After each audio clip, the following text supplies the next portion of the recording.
So when I was talking, oh, there it goes. Okay, so the microphone, it'll do the green thing and do that. Huh? So try putting that back in. Put it back in? And then... This is the microphone. This goes in. Oh, I know. Okay, and then, okay, yeah. Do you want it right here? Yeah. Alright. Okay. That's not what I'm doing. Okay, now how do I... How did I bring her in? It's very unstable right there. So. Oh, I got it. Hold on. Because I was just going to put it on this side. Yeah, that's fine. No, none of your shit. Right here. Okay, go ahead. Why are you yelling at me?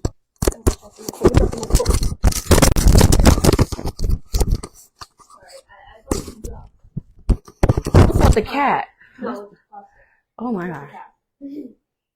Okay, now how do I bring her back?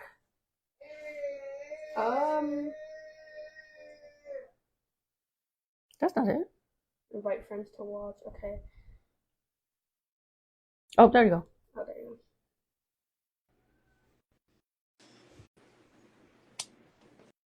go. Okay, so we are back with part 2 of the interview with Go Comedy and Lynn Harris. Can you hear me? I can hear you. Yes, I am so sorry. That's it's okay. nice to have a teenager home. I have 4 kids, but she's the youngest one. And when I have technical difficulties, that's who I go to. I either go to my 21-year-old or my 15-year-old. And we got knocked off because I don't know how to put the do not disturb thing. So a phone call came in. I put the send to voicemail and then lost it. No problem. Listen, I'd much rather have a bunch of teenage geeks in your house than all the teenage geeks who are taking over the government. So right. That worked out just fine. But I'm so sorry. Almost embarrassed. But that's why the podcast is called Shenanigans, because you never know what's going to happen. And we talk about the behind the scenes of the comedy. And I usually have and I have a segment called the Shit Talking segment. Right? And we talk about whatever it's whatever rant, whatever bothers you, whatever just really grinds your gears about comedy, or like even if you're mad at yourself, like if you had a bad set that night and you're like, this is what I should have said and I did it. So for your shit talking moment, what would you talk about? Oh my God. Unprepared MCs. Okay? And this extends to like really anybody talking on stage anytime, like who's sort of in that MC role. Let me just say, it could even be like someone in a church or someone like, like I will go to the mat on this one. There is never any excuse in the entire world to say, I'm sorry, I might butcher your name. There is no excuse. Guess what you do? You ask them before. Yes. And do you know what else? If you can't meet them, write it down. Write it down. Write it down in a way that it makes sense to you with sound, right?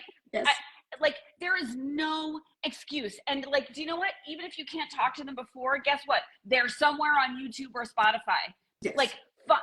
Find out how to pronounce it. Absolutely no way. That is that is just such the laziest shit that I can, and because that is not doing your job. That is just like your job is hype. Your job is hype. Butchering is not hype. Excusing yourself for butchering is not hype. You have one job. Yeah. So that, that makes me insane, as you can tell. Yes. Yeah, there you go. That's one thing. What else? What else you got? Well, I will be honest with you. This is my 9th year going into comedy. I celebrate my 9th year in June. So thank you. So when I did start out with the hosting and emceeing, yes, I did mess up and I always blame it on I have an accent, I have braces, and they're just like, really though? And I'm like, no, somebody has. Sometimes they have the really hard to pronounce names, and case in point, Ali Musa, he's a comedian based out of Austin, Texas, a really awesome guy. And when I was emceeing for him, he didn't understand why at In and Mountain Gods Club 49, I'm backstage and I'm regurgitating his name because I wanted to make sure I pronounced it properly because it was a tongue twister for me. And most people don't understand that if you have a speech impediment of some sort, that we don't want to embarrass ourselves, number one. We would love to work with you again, number two. And then we don't want this to go out and be like, oh, you're illiterate? You didn't learn how to read? No, we just want to get it right. And then some of us, we're so nervous because if you had the opportunity to work with famous comedians, like way above you, and you're on the same stage with them, you're nervous. Yes, you're excited. Yeah. But still, like you said, there's no excuse not to have something beforehand because you already have your set. You worked on your set. You knew you were coming. Why you can't get the names right? Yeah. So yeah, you are absolutely correct in that. Yeah, there are just no surprises. Even if like some comic shows up at the last minute to work their stuff out, and you have to intro them last minute, you can still ask them. Yes. So it's just there's no excuse. There's no excuse. Right. Now the only thing that bothers me is the bio. Like, do not give me a whole bio that's 5 pages long. And I'm like, I just need the top. Like, what do you really want this crowd to know right now that I can Clubs and colleges, MTV, BET, done. Like, yes. Yeah. But not the whole, I was born in the river, checking on the south side. No, that's too much. Like, shorten it down, Yes. That is also good guidance. Yes. And I've had to teach the comics, don't say female comedian, because when I come on stage, if you can't tell I'm a female, I'm doing something wrong. That's just me. There's that. Yeah. There's that. Also, who cares? Like, you're a comedian. Do you know what I mean? Like, I live for the day. Like, because it also just, it's not even about like how you present or how anyone else presents. It just keeps the idea going that there are comics, yes, and then there are female comics, yes, that the real ones are, it's like saying nurse and male nurse, like male nurses are nurses, they're going to save your life just as much as the lady nurse, like whoever nurses are, like, come on. Exactly. So the day, I will live for the day. I live for the day. Yes. When we don't get called women comics. It just makes us lesser. It makes us like sidekicks of the real guys. And not only that, you might be stealing that spotlight for that comic that's coming on my stage and wants to talk about that. Because like you said, you have the non-binaries, you have the transgender.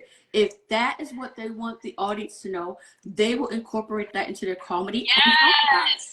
So don't steal that moment from that comedian coming to the stage. Just say next up. Like, squish the vibe like a grape before they come on. Yep. And they don't get You're so right. They don't get that. Well, we just thought that we were like welcoming you guys. No. Just say, coming up to the stage, Sharita, Paul, whoever. That's it. Keep it simple. Just say what I said. Just if you ask me what I should say to you, if you ask me what you should say about me, just say the thing. Thank you. That's it. Don't deviate. Don't add to it. Take away. Don't get crisscross applesauce on it. Just say what is simple and easy. And I thank you kindly. And then I'll put you on another show. Yes, exactly. And speaking of putting on another show, what is the worst way you cannot get booked again? Male or female or whatever. Go way over time. That is the really? I think the best way to not get booked is to not just go, not like just to Adrian Brody yourself. Do you know what I mean? Because it's like, it's just, and I like him in other ways, and I don't really mean to bring him into it because we have a long history of comics going over and performers going over time before this month's, this past Oscars. Right. But it's like when they see the light, mm-hmm, and they've even said they see the light. Mm-hmm.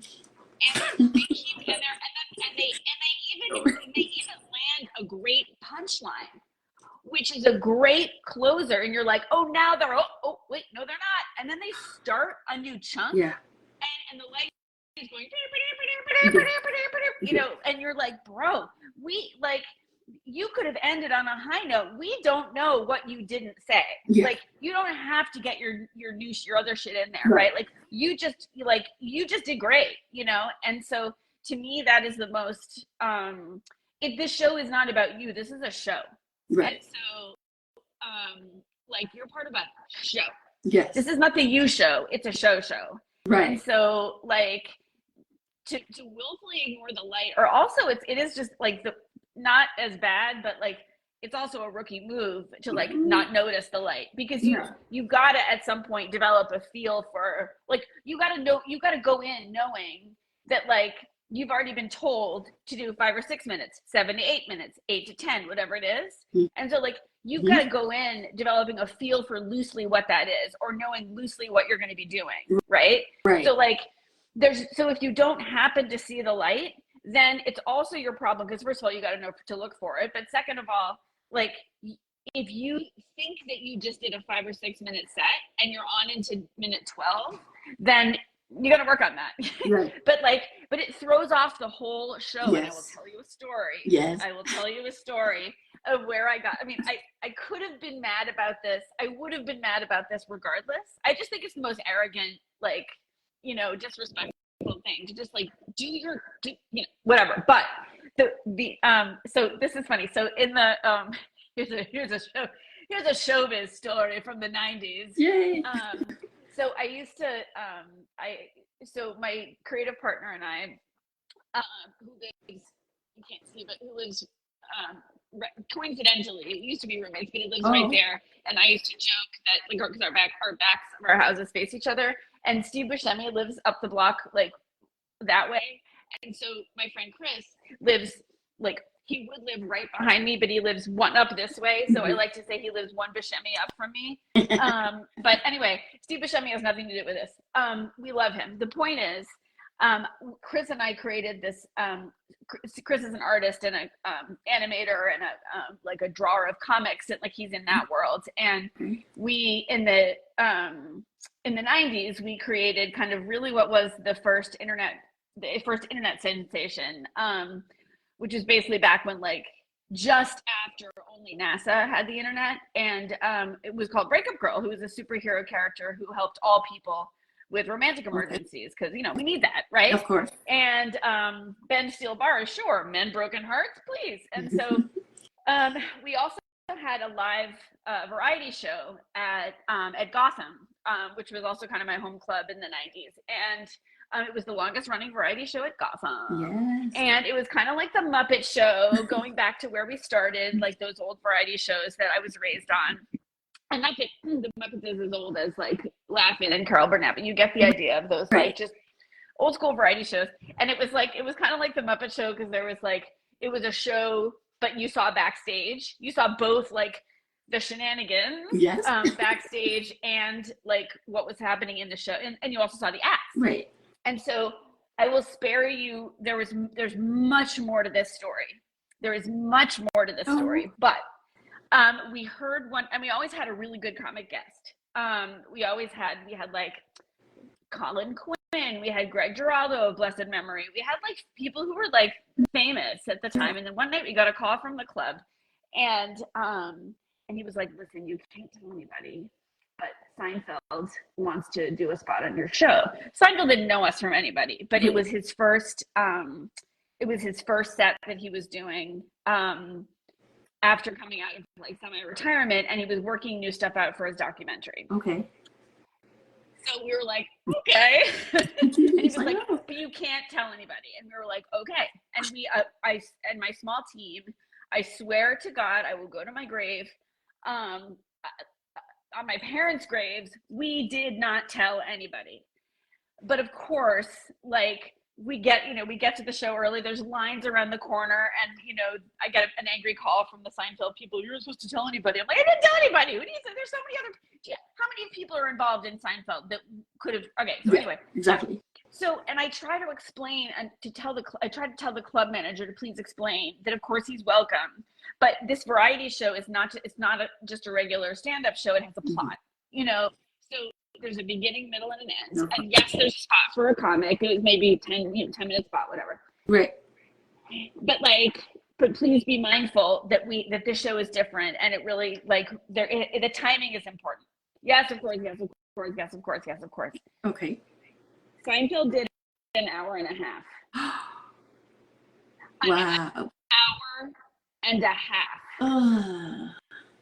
And no shade. I mean, yes, plenty of shade, but some of it was funny. And I say no shade there because if you're working out new stuff, that's fine, right? Okay. Right. You're Seinfeld site. You're in your way. But go to the cellar for an hour and a half, not when you've just been told that, you know, do 20. Okay. You know, nice and short.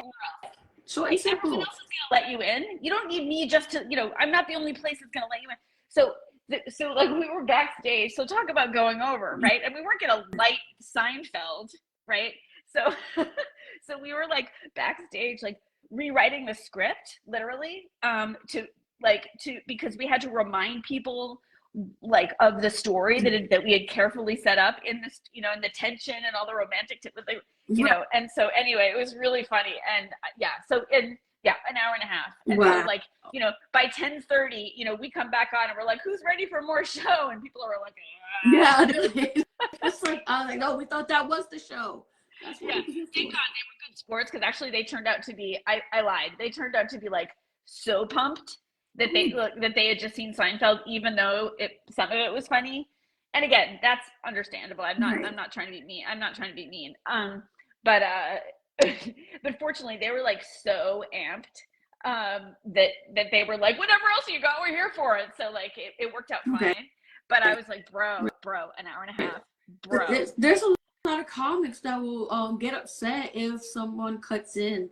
So, you know, you go to a comedy club, you're on the list to perform, and then Dave Chappelle comes in and he takes over, does his hour set.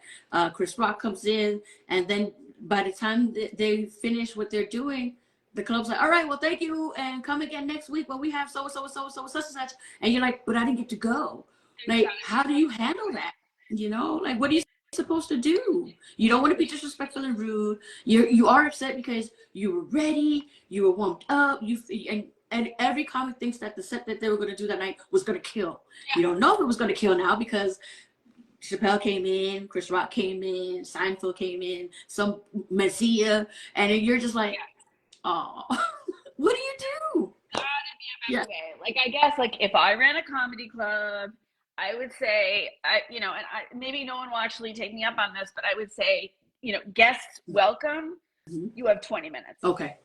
You know, like surprise guest welcome, 20 minutes. Yes. You know, and maybe they'll never come now. Maybe that means they'll never come. Maybe they'll just go to the cellar instead or whatever. But like, it's not fair it'll make other comics not want to come up at your club. They all had to come up at some clubs too. Yeah. They all were like sad when, you know, Milton Berle came in and took an hour and a half. I don't know. Yeah, you know, because we all started from the bottom. Yeah. And so now you come up there. But are you really brave enough to tell somebody of that caliber 20 minutes and then light them at 18 and hope they get off at that 20?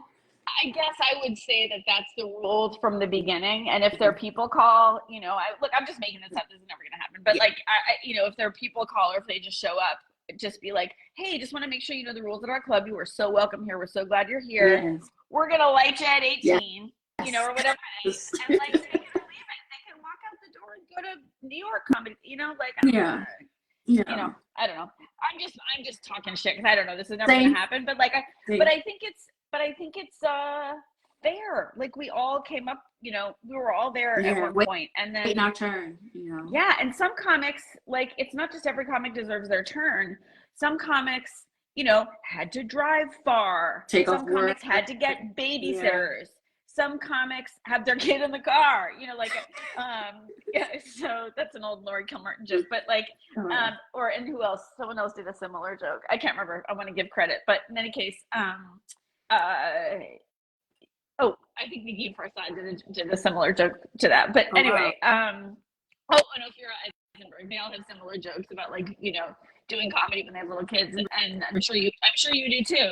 I do, because you just saw my kid. Yeah. I mean, you know, so yeah, like, you know, I talk about leaving it in the car because don't have a babysitter, and I'm only gonna be on stage for 5 minutes. 5 minutes, you know, call the cops, and we'll get drinks afterwards, you know, little stuff like that. Yep. Or I'll joke around that my daughter, she's either my hairdresser, my stylist, or something, to let them know, like, yeah, my time is precious because I'm taking time away from my kid to reach this goal that I would love to have, this dream that I'm having, and I don't want anybody to shit on it, you know, like, come on. And then your kid looks up to you, and my kids are very critical. They'll tell me, no, not that joke, like, or. How old are your kids? I saw one, but what's the range? Well, the one you saw, she's 15. My oldest is 21, and my twins are 19. Yeah. Okay. So they're not even kids anymore. They're like, you know, they're like miniature adults. They're blossoming into adulthood. So some of the things that I could talk about on stage, they can understand it. But my daughter in the beginning, she was like, "You don't have any G-rated kids jokes?" I'm like, "Oh, kids jokes don't sell, baby." You know, so they're not getting busted seats with those. We can't talk about the genie and the lamp and Aladdin and Disney. We can't talk about that. You know, we talk about dating and how you guys came about. That's right. That's right. Which you will learn from me on stage sometime, and that's how it should be. Yes, that's it. Yep. You know. Yep. So you're still going with Gold Comedy. What's in the future for Gold Comedy? Well, we're so excited now because we've really been able to lean into the content studio part of what we do. Okay. That was always on the roadmap, because the idea is that we've gathered this, this large group, and, hope it gets larger with any listeners who want to join us. Visit us at goldcomedy.com, who are just like making stuff.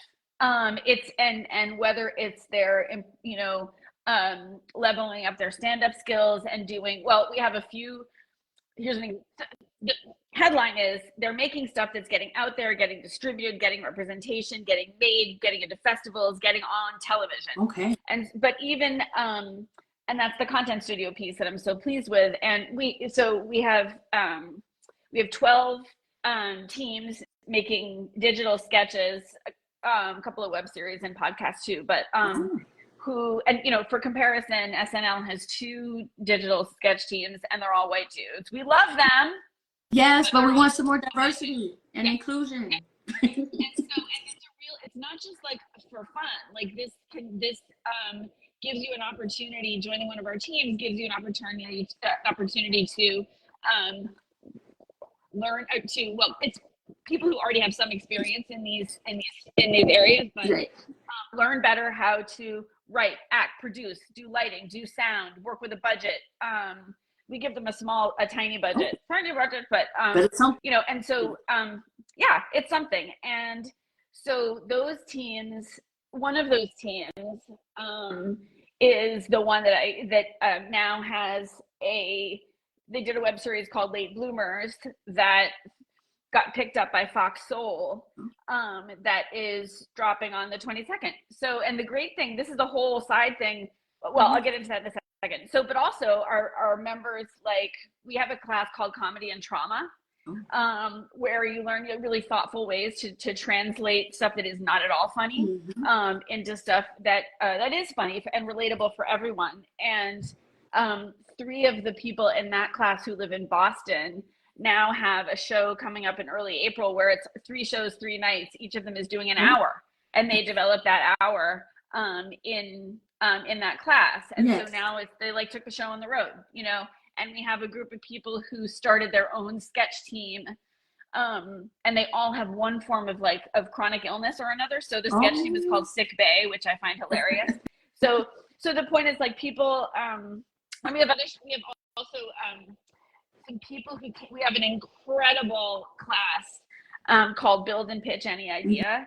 And you learn with a producer from Broad City and Search Party how to do an industry standard pitch for any idea you have. Generally people do TV, but they often do film, podcast, unscripted, etc.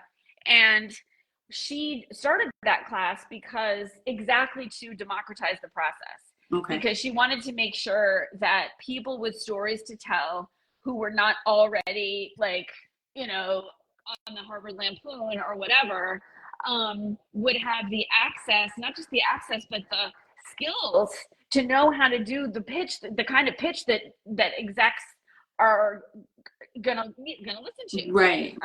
And so we have people from that class going to Series Fest. One of them got representation. One of them actually got her show starting into production during the writer's strike because she's Canadian. So we have other shows in development that are coming out of that class, and you can even do that class before you have your pilot. Because you might think you have to have your pilot before you have your pitch, but actually developing your pitch is what makes you develop the essential building blocks of your story. Okay. And then you can kind of back into your pilot from that. So anyway, so it's like an outline, having an outline. Yes, you have the idea, but how do you put the idea on paper and get it out? Okay. Yep. And how do you do it in a way that like industry is going to listen? But the other great thing that's happening, like out in the entertainment world, and everyone's like, this is not super my area of expertise, but I'm sure there's all this conversation about like the industry is imploding and no one knows what's going on with the industry and everything about industry question marks, swirly question marks. Yeah. But what is happening is that there are these new platforms emerging to kind of take up the space, and so that help creators kind of shuttle their stuff directly to platforms as opposed to going through the whole, let's call it the studio system, which we're not abandoning, but it just gives you an alternative. Like we partner with a company called Cold Open, who we love, KOLDOPEN, and they exist to make it easier for producers to find content so they don't have to just search all over YouTube. And then what they do is they work with fast channels, which I don't entirely understand, but they are not full networks. So for example, Fox Soul is a little bit like that. It's not, we didn't have to go to like an office at Fox to pitch this show. The either independent companies, we're also working with a company called Twisted Mirror that does the same thing with comedy, and other platforms, like another one we work with called Entertainment, exist to help democratize the system of acquiring and distributing content. So with all those moving pieces, we've been able, that's how we've gotten, they still pick and choose, but we didn't have to go, it's not one of these like whole take a meeting and we'll talk to you in a year and then maybe we'll find a showrunner and maybe there'll be a pilot and maybe this and maybe that. And we're still part of that. We still do that. That's not over. But we also have this, not just us, you and me, also have this shortcut to creating and distributing high quality comedy content from diverse creators. That's awesome. Who might not otherwise have the access. So that's how we have Late Bloomers on Fox Soul. We also, last thing I'll say, and then I'll take a breath. One of our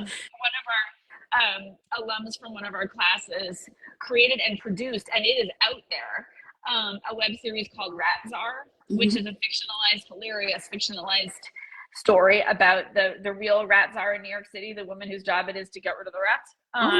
And it's hilarious. And like we have a big professional network. So we have like Rachel Dratch does a cameo, and there's a couple of other really cool cameos, no spoilers.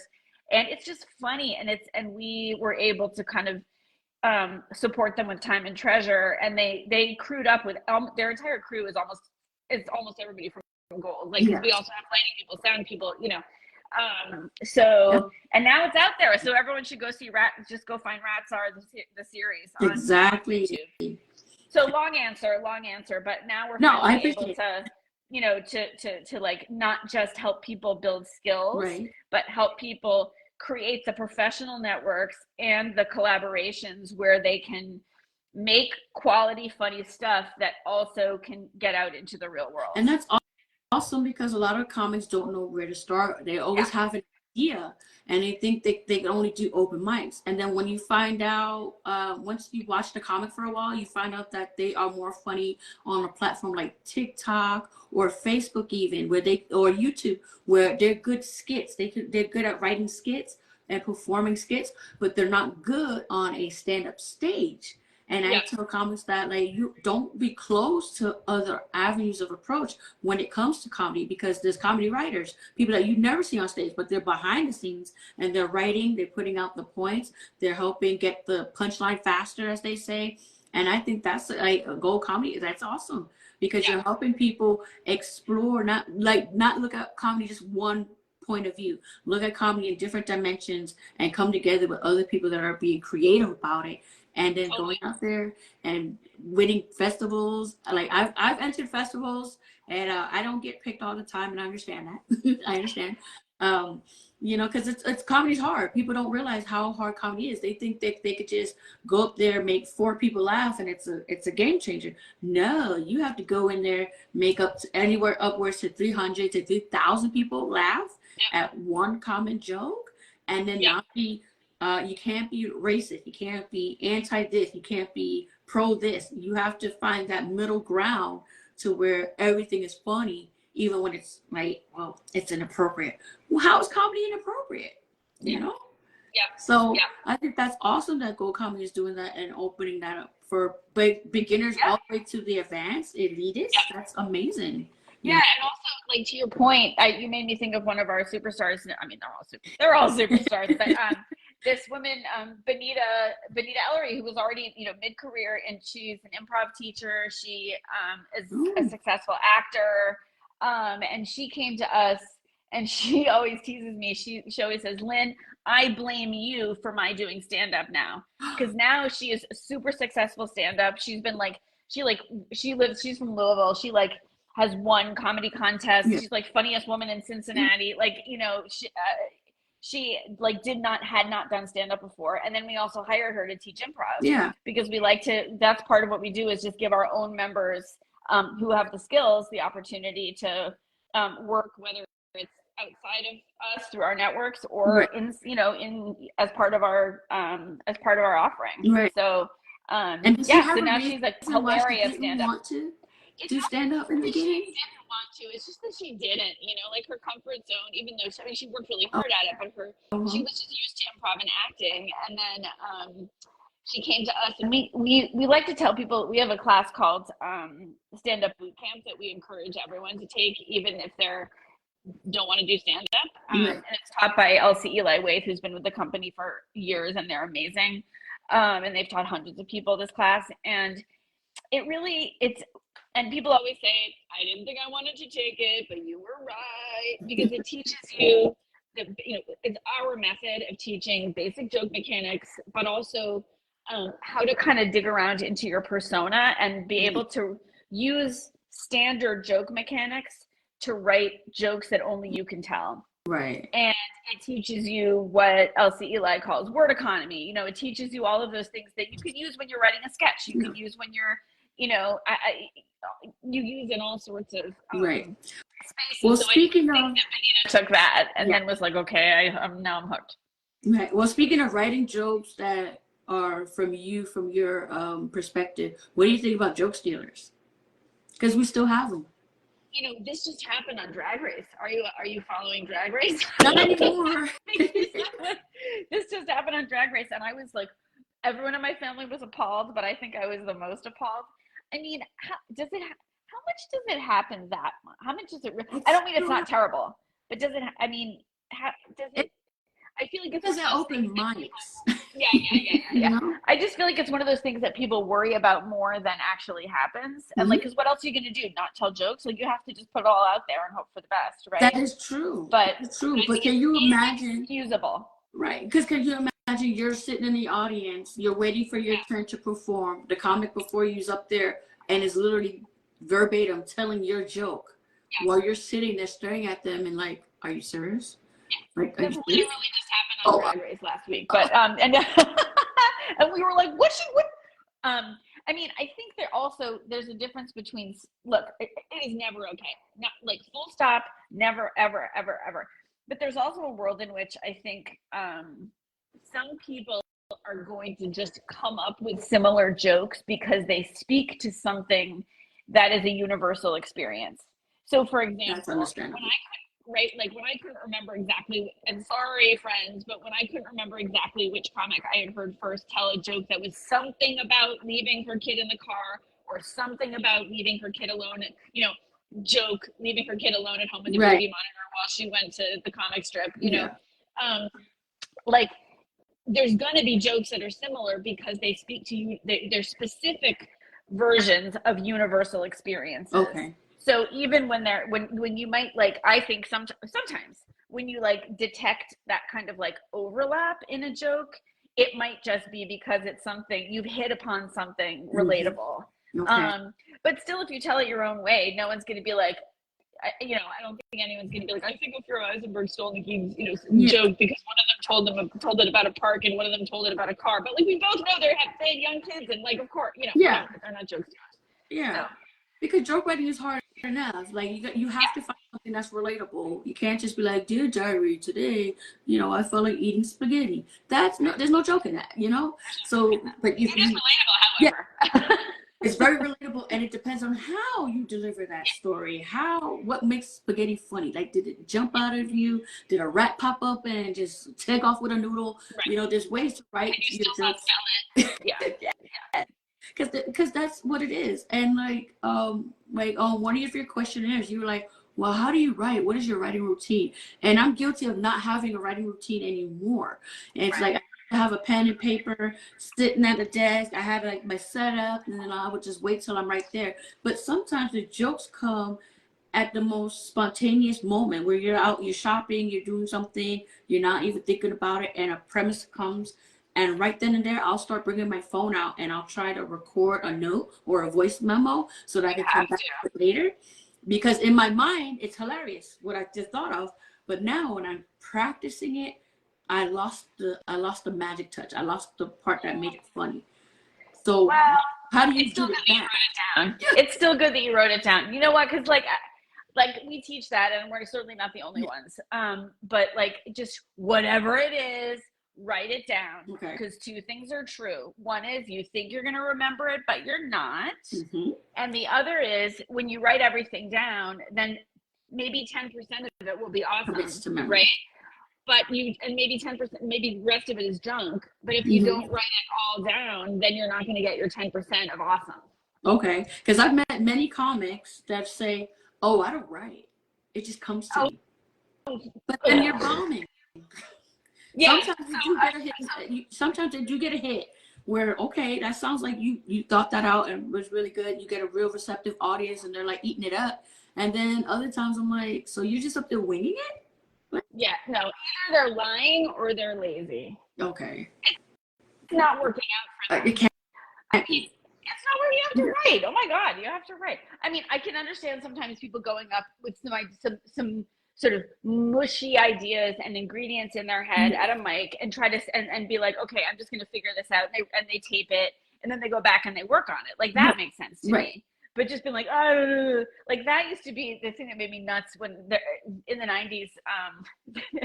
In the 90s, there was like this big divide between like the clubs and like alt comedy. And so the clubs were like basically everything above 14th Street, and they were like they were considered like very mainstream and basic and touristy and whatever.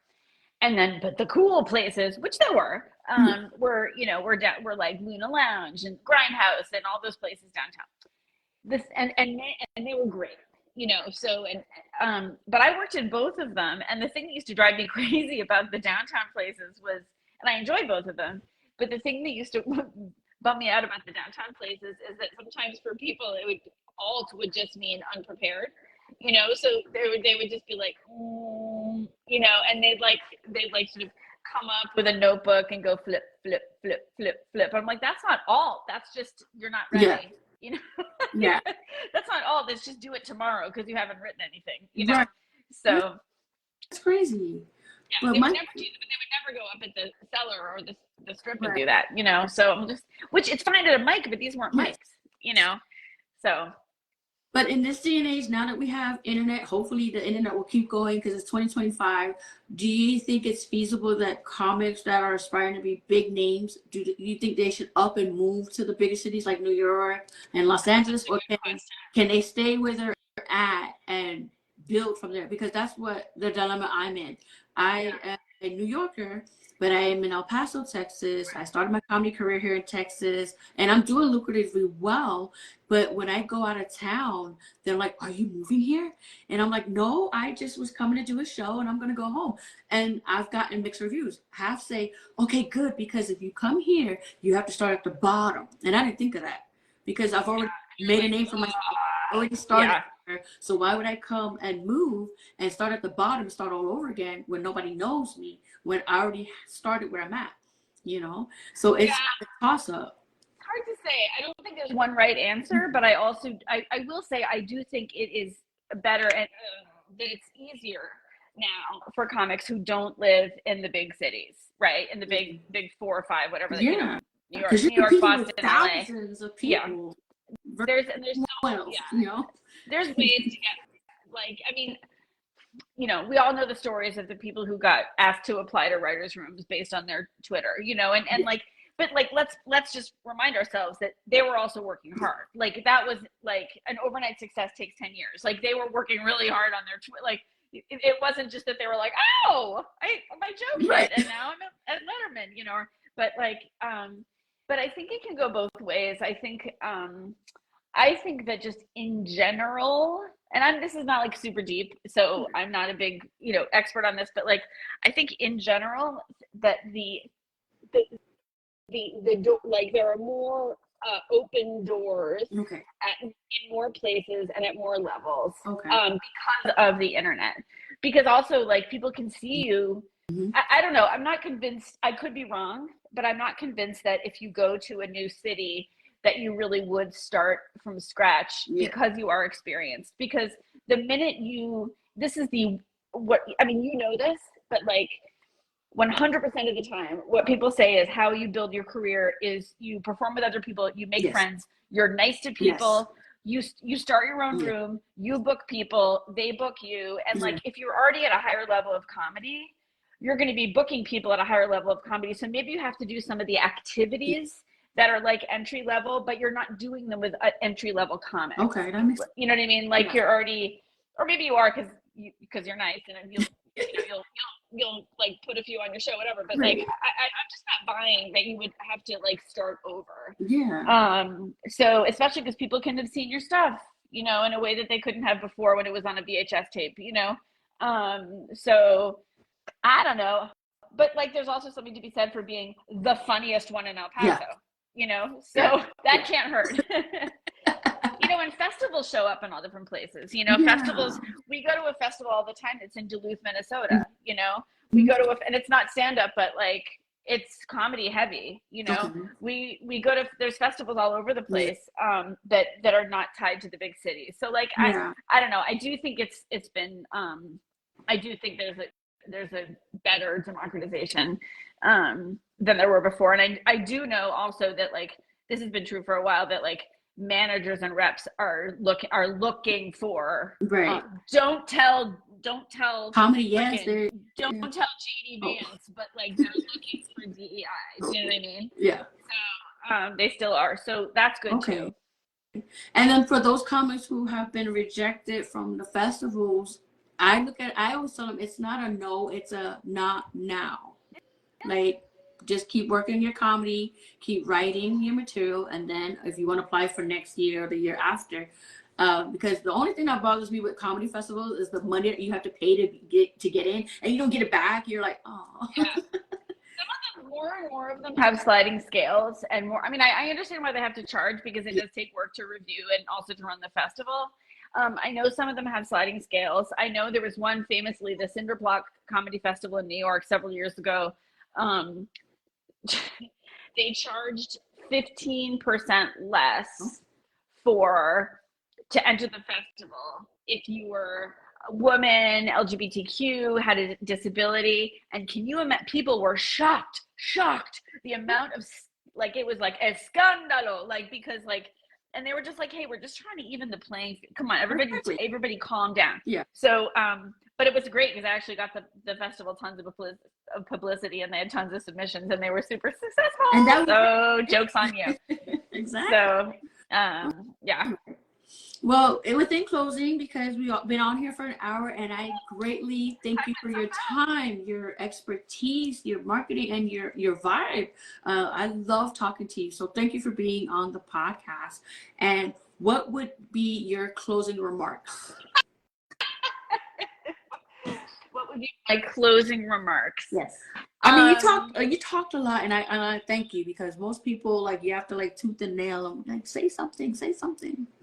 So this was great. I always got plenty. Well, one obvious thing, if you'll permit me, is please visit goldcomedy.com. Yes. And also guess why else, because I'm going to email you right after this, and because we're going to feature you on our website. And also we have a Q&A, a live Zoom Q&A series that's kind of like this that I'm going to send you the calendar for that right now. So I guess my closing words are we're going to keep doing this. Yes. So, so we're going to, this duo is going to be together again. Yes. So, but you got to keep following both of us in order to find out when and what. So, so that's what I would say. And also, like, I don't know, what a time to be alive, right? You know, people say, oh, we need comedy because we need to laugh and we need to distract ourselves, and that is true. Yes. But I also think it's going to be our not only our refuge but also our weapon. Yes. So let's keep it sharp. Outstanding. So I want to thank my guest, Lynn Harris, CEO and founder of Gold Comedy. And please follow goldcomedy.com and follow her on Facebook, Instagram. If you're following me, you're going to see all our pages and all the links that she said. We're going to put those back up. And then also to just let you know that this podcast is amazing. Thank you for all our supporters. We are still a featured podcast on Amazon Prime. So thank you. So follow us on, you can find us on all podcasting platforms, Pandora, Spotify, whatever you listen to. If you say, Alexa, play Shenanigans Podcast, we are on it. So thank you so much for tuning in. And thank you to our guest, Lynn Harris. Peace. Thank you so much. My pleasure. That was great. Yeah. And we got to meet your kids. So I'm glad thank you you so think much. I was unprofessional. No, loved it. This is how we live now. Listen, it was fun. Thank you. Loved it.